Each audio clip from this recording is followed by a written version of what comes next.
ഇടുക്കി ജില്ലയിൽ ബിജെപി ആഹ്വാനം ചെയ്ത ഹർത്താൽ പൂർണ്ണം. ബോണസ് നൽകാത്തതിൽ പ്രതിഷേധിച്ച് സമരം തുടരുന്ന മൂന്നാറിലെ കണ്ണൻദേവൻ പ്ലാന്റേഷൻ തൊഴിലാളികൾക്ക് ഐക്യദാർഢ്യം പ്രഖ്യാപിച്ചാണ് ബിജെപി ഹർത്താൽ നടത്തുന്നത്. അതേസമയം മൂന്നാറിൽ കണ്ണൻദേവൻ തൊഴിലാളികൾ ശക്തമായ സമരം തുടരുകയാണ്.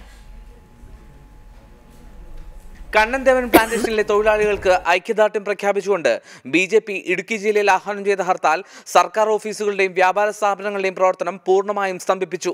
സ്വകാര്യ വാഹനങ്ങൾ മാത്രമാണ് നിരത്തിലിറങ്ങിയത്. മൂന്നാർ കണ്ണൻദേവൻ പ്ലാന്റേഷനിലെ 124 ഡിവിഷനിൽ നിന്നായി 12,000-ഓളം തൊഴിലാളികളാണ് ബോണസ് ആവശ്യപ്പെട്ട് സമരം തുടരുന്നത്. കഴിഞ്ഞ 3 ദിവസമായി മൂന്നാറിൽ റോഡ് ഉപരോധിച്ചുകൊണ്ട് തൊഴിലാളികൾ നടത്തിവന്ന സമരം ഇന്നലെ അക്രമാസക്തമായിരുന്നു. അംഗീകൃത ട്രേഡ് യൂണിയനുകളെ ഒഴിവാക്കിക്കൊണ്ടാണ് തൊഴിലാളികൾ സ്വന്തം നിലയിൽ സമരമുഖത്തുള്ളത്. സംഘർഷ സാധ്യത കണക്കിലെടുത്ത് മൂന്നാറിൽ റേഞ്ച് ഐജിയുടെയും എസ്പിയുടെ നേതൃത്വത്തിൽ വൻ പോലീസ് സന്നാഹം ക്യാമ്പ് ചെയ്യുന്നുണ്ട്.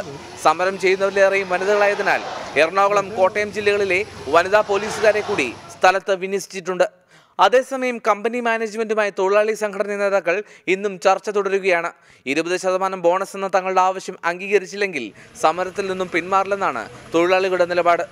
റിപ്പോർട്ടർ, ഇടുക്കി.